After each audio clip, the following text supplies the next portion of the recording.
So we were kidnapped, brought to Ashdod against our will, and then imprisoned. Once we reached Ashdod, they gave us over to the Zionist police, and we went through a lot of strip searches, a lot of psychological warfare. We were humiliated. It came to a point where, we were not able to use the bathroom, so that, people had to urinate right where they were sitting. Open up Netflix. Look at all the Hollywood movies. We are not even able to say Allahu Akbar without being seen as terrorists. This is how insane they built this campaign against Muslims. When black, brown bodies are seen in our screens, dead, no one feels sorry. There is no empathy, because the media has trained the masses to believe that we are deserving of death. Israel needs to be sanctioned immediately. This is the first step into finding any solution. They need democracy, they say, yet they're invading, they're stealing, they're occupying. This is what their so-called democracy is about. And this goes back to imperialism. Basic imperialism. It goes back to white supremacy, saying that the Zionist entity is the only democracy in the Middle East is super absurd. My life is not more worth than the lives of the millions of Palestinians in Gaza.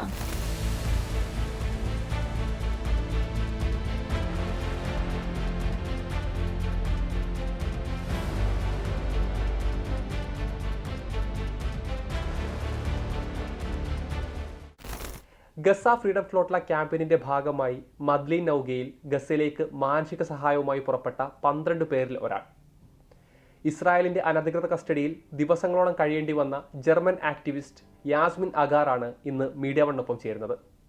മദ്ലീൻ യാത്രയും തുടർന്നുണ്ടായ അറസ്റ്റും ഗസയിൽ Israel നടത്തിക്കൊണ്ടിരിക്കുന്ന വംശഹത്യാ ക്യാമ്പയിനുകളെയും കുറിച്ച് കൂടുതൽ ചോദിച്ചറിയാം. Yasmin, welcome. Thanks for joining us. Yeah, thank you for inviting me. Thank you. So Yasemin, let's start with your journey on Madleen. What made you to be part of something so risky? What was going through your mind when you decided to join the Madleen? I've joined the Freedom Flotilla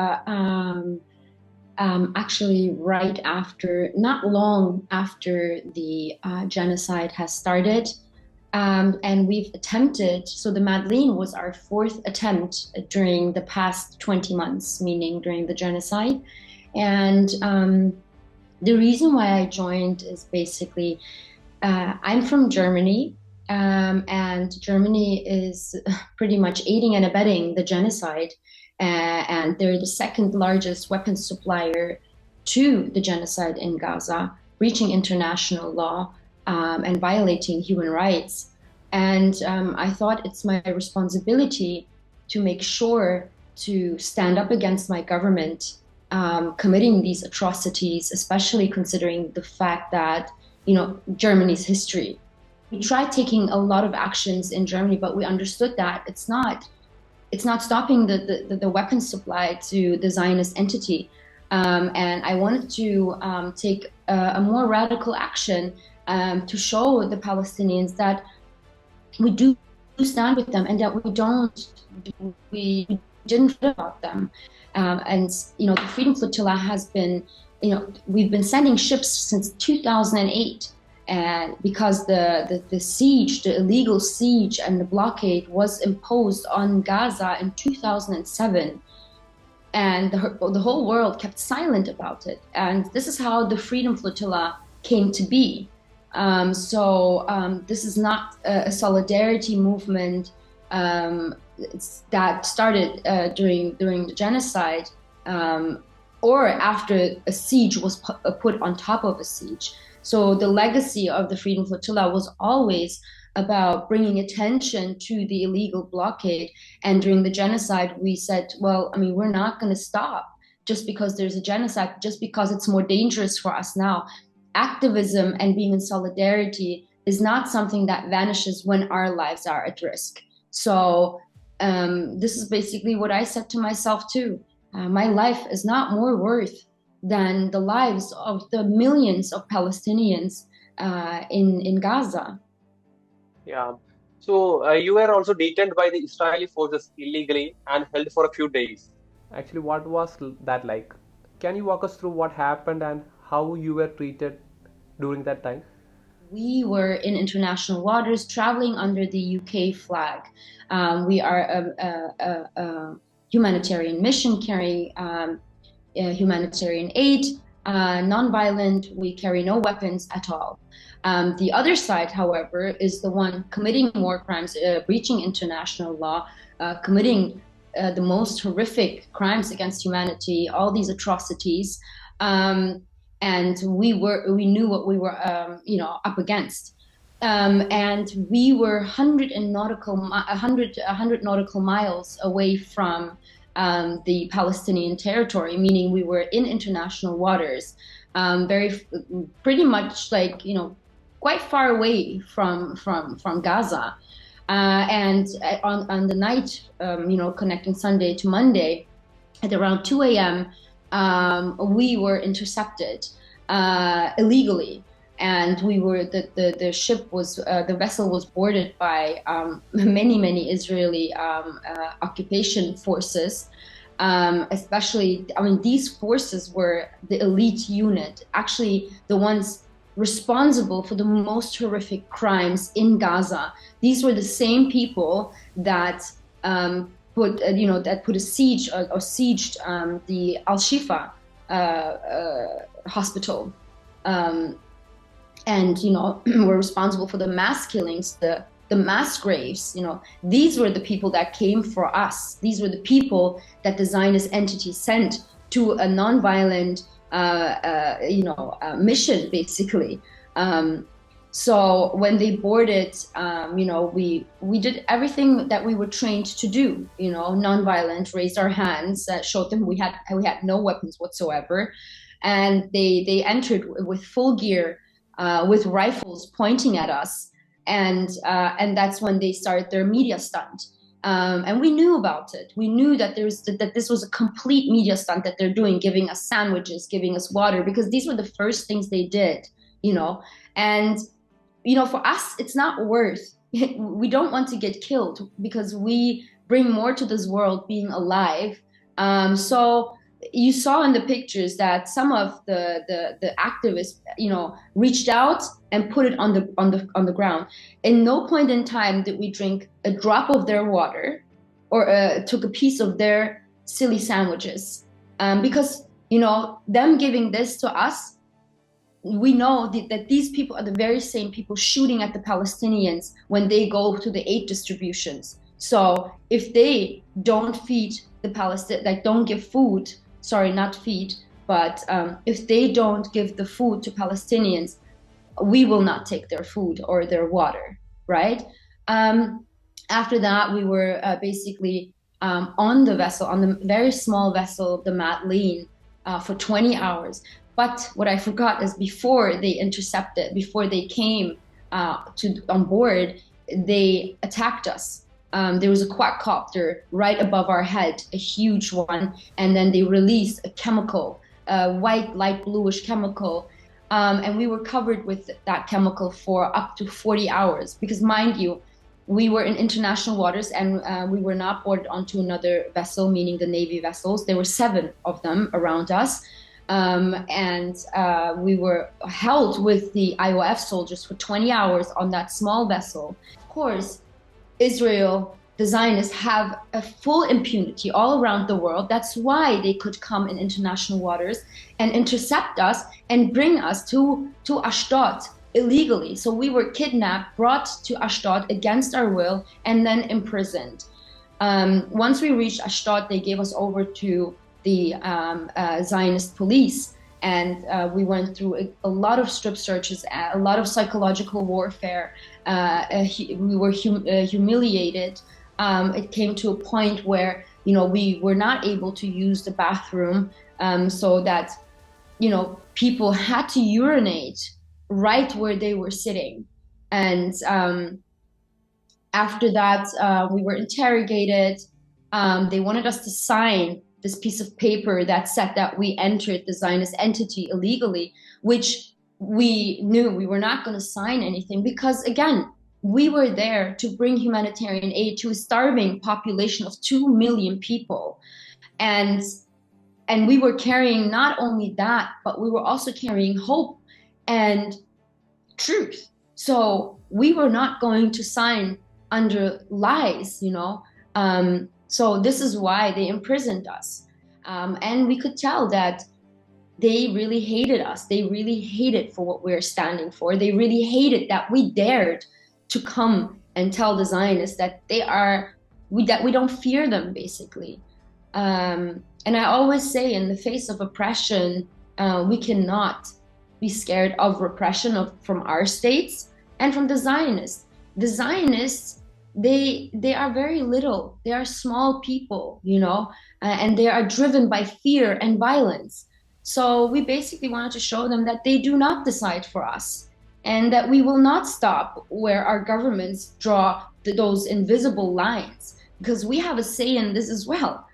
We are the ones voting these people into power, and we also do not believe that the Zionists, we don't believe in land grab. We don't believe in occupation. We don't believe in apartheid. And most importantly, we don't believe in the breach of international law and crimes against humanity. And most of all, we come from the so-called democratic states. These governments pride themselves with this democracy that they invade countries for. Yet what we're seeing, these are all regimes. They pick and choose when they want to use their so-called little fancy laws. And when they feel like, no, there is no international law, then this is what we're seeing, committing a genocide and literally telling the world that Israel has a right to defend itself. And we're seeing this again now in Iran. They're attacking Iran, and this is not the first attack. When Iran defends itself, which they have by international law, the right to defend themselves, they turn around, they say that they stand fully behind the Zionist regime because they believe that the Zionist regime has a right to defend itself. As far as I'm concerned, the Zionist regime, they have a right to pack their stuff and leave Palestine. That's what they have. This is the right that they have, and we're not going to sit here and accept this apartheid. As far as I am aware, there were 11 Europeans on the Madleen, which is quite significant. But do you feel like European governments really stepped in or did enough after what happened? The only government that did not show up was Germany. They didn't show up for me. They actually did tell people when they called the foreign ministry, they said that it's my fault for wanting to go into a war zone.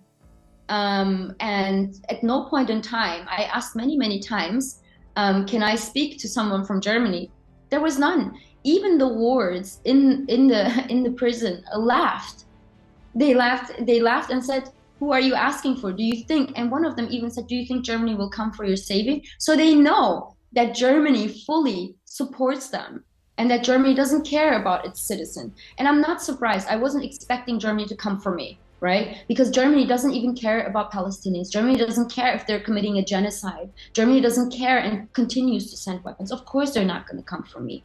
But this should show us that the European governments, are so complicit, that they're so preoccupied committing this genocide that its citizens whose tax money they use, they don't care. They don't care about that. And to answer your question about all of these European countries, yes, Spain may have showed up. Yes, French, may have shown up. But has any of them said anything about the illegal, the kidnapping? We were kidnapped and brought to the Zionist entity against our will. We were imprisoned. We were not treated like we didn't have prisoner rights. That's also another thing, because prisoners, they do have some rights. But for us, we didn't have any of those rights. So we were treated like hostages, right? But as I'm speaking about this, I want to also remind that whatever we have gone through is nothing in the face of what Palestinian prisoners, over 10,000 Palestinian prisoners, almost 400 of them as young as 9 years old, are held there. We had the opportunity to speak to our lawyers. Most Palestinians don't even have a lawyer. They don't even get to see a lawyer to defend their case. So they're held there for many, many years. This is where the attention has to go.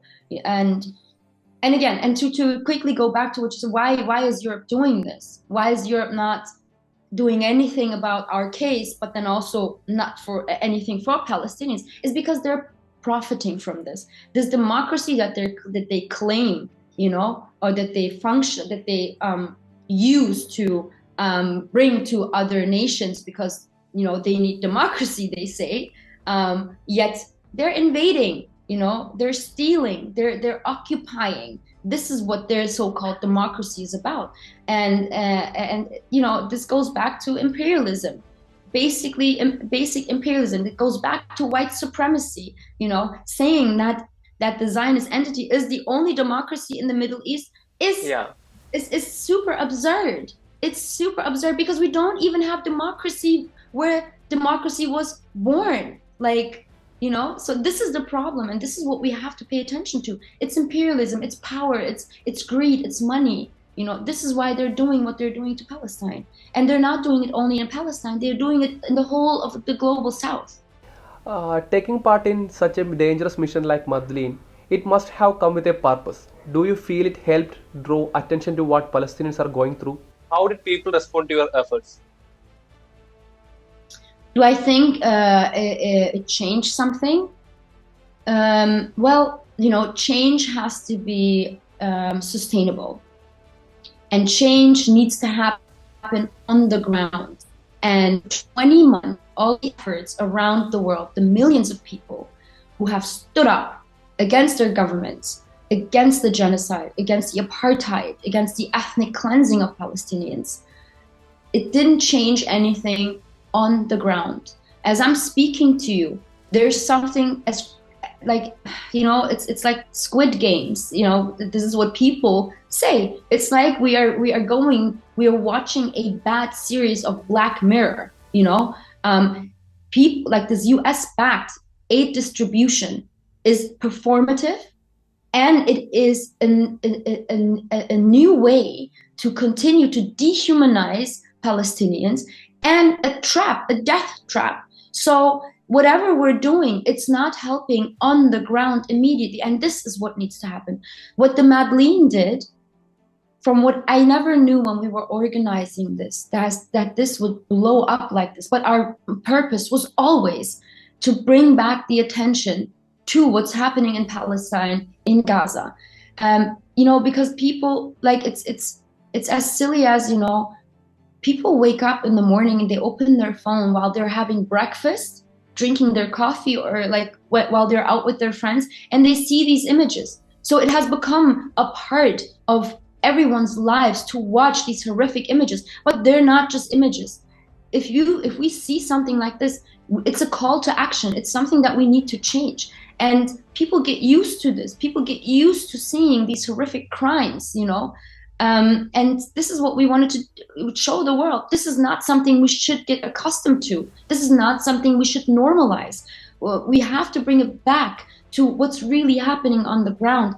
And what we also, it was hope. We wanted to give the world, the people, not the world, that was never our aim to show the world. We just wanted to show that we are not scared, and that we have to stand up for justice. We have to stand up for what's right.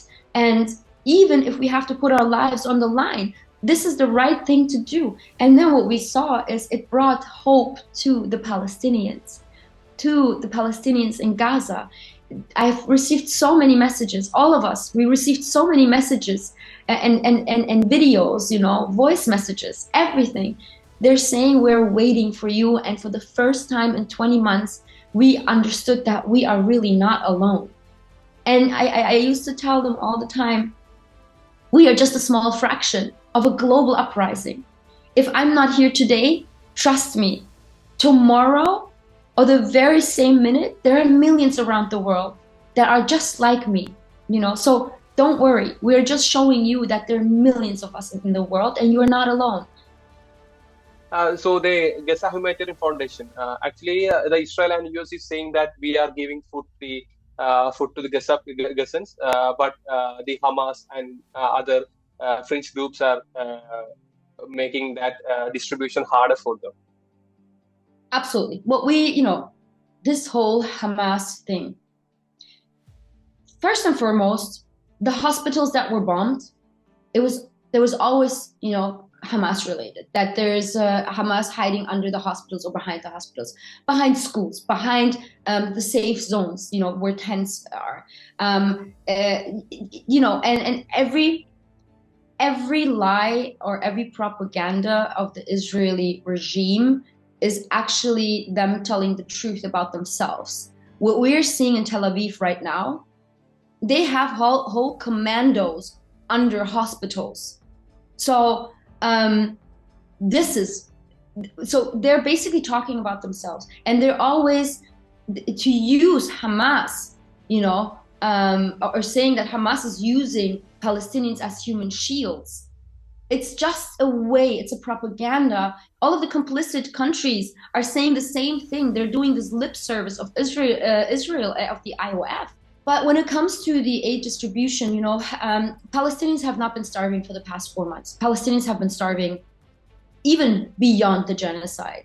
When they imposed illegal siege on Gaza in 2007, everything was controlled, from electricity to water to food to education to healthcare. Everything was controlled, and there was never enough, And that's why I referred earlier, they put a siege on top of a siege during the genocide, is because the whole international community was quiet about the illegal siege imposed on Gaza in 2007. So this paved the way for this genocide. This paved the way of the starvation that we're seeing right now, because Palestinians have been dehumanized to a level that, you cannot grasp, you cannot grasp the level of dehumanization when it comes to Palestinians.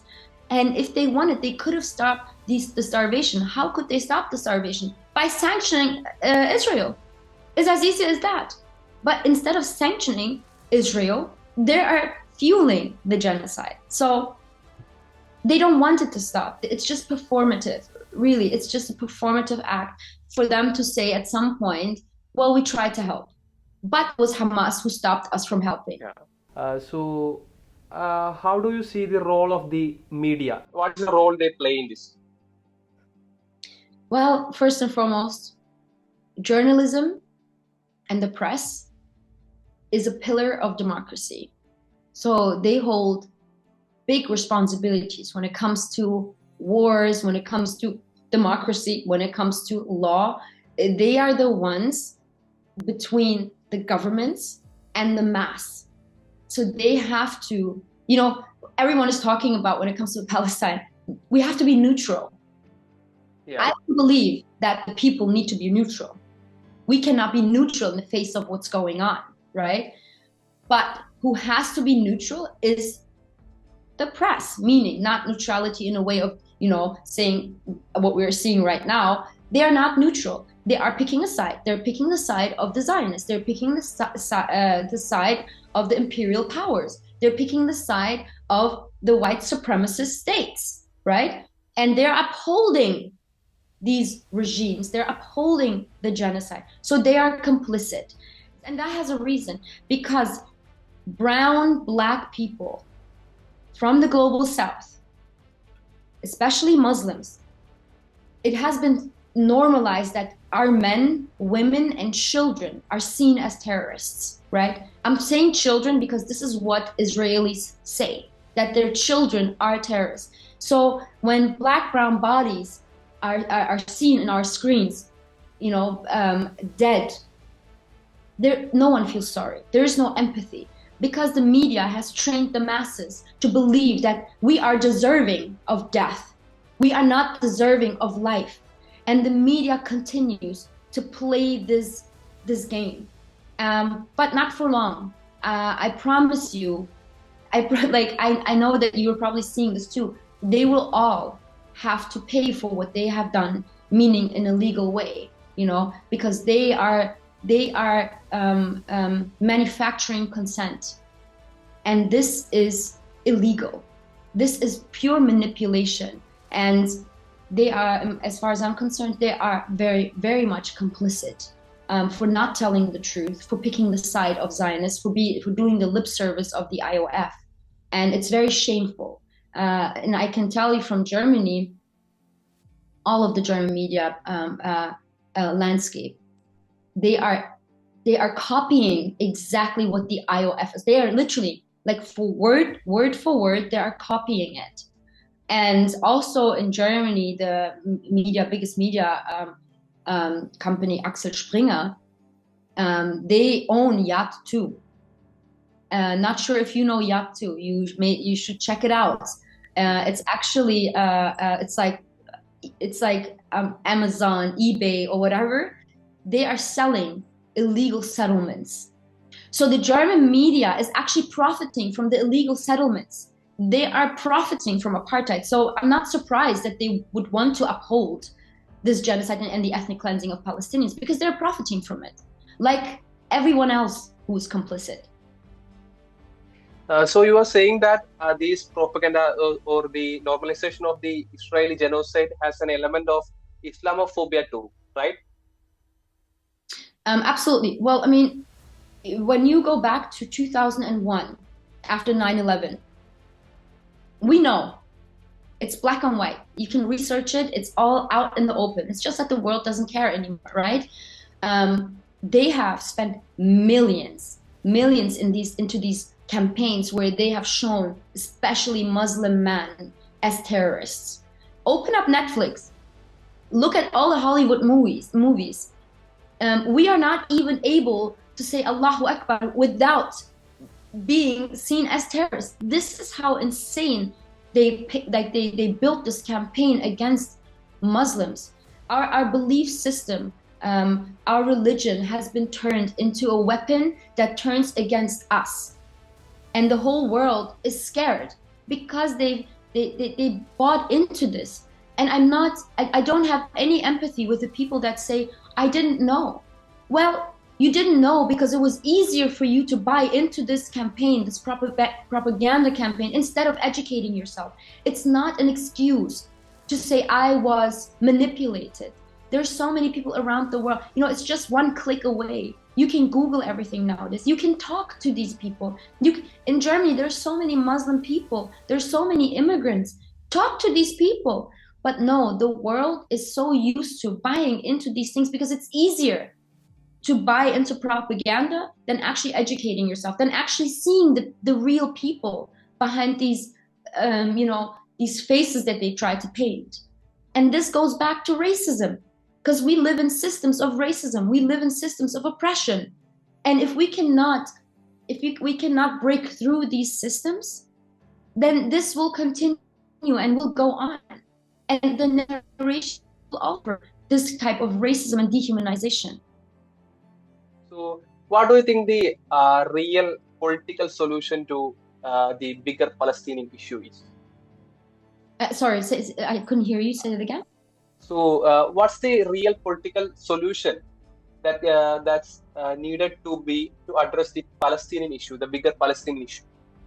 Not just Gaza, the bigger Palestinian issue. Absolutely, because because we're seeing what's happening in the West Bank, as well, like the occupied territories. As far as I'm concerned, Israel needs to be sanctioned immediately. This is the first step into finding any solution. They need to stop fueling Israel so that Israel continues committing, these war crimes and apartheid ethnic cleansing. And the complicity needs to end. We need sanctions. We need to stop to the weapon deliveries. This is what needs to happen. And there are more political solutions, but these are the first steps before we can speak any further, But if these first steps are not being done, then there is no further solutions that we can present, So sanction Israel immediately. Stop the weapons to Israel. Lift the illegal siege on Gaza. These are the first steps that need to happen immediately. And all of these war criminals have to be locked up.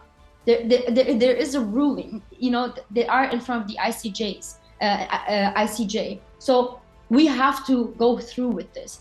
And another thing, if we speak of political solution, I think the first thing is the very, very first thing is that the world needs to recognize that this is a genocide. The world even has a problem with that. They're not even saying it's a genocide.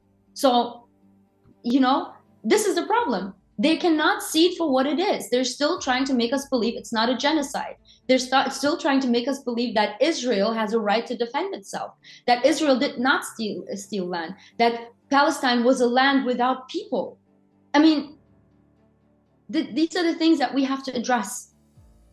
I mean, not we, our politicians, actually, the ones that have the power to make this change, And we need to speak about Iran, because what's happening in Iran these are war crimes, We're talking about millions of people's lives at stake.